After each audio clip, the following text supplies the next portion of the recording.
Welcome. In front of me is a Samsung Galaxy A03s, and today I'll show you how to wipe cache partition on this phone. And to get started, let's power it off.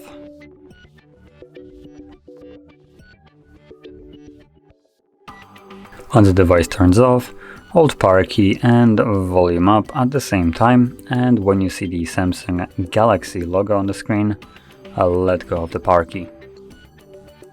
Okay, there's the Galaxy, so let go.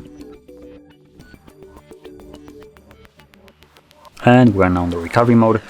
So in here you will need to use volume keys to navigate through the menu in order to scroll down and select wipe cache partition, and then confirm that selection with power key. Select yes, and there we go. At the bottom you can see cache wipe complete, at which point reboot system now is selected by default, so press power key once more to go back to Android.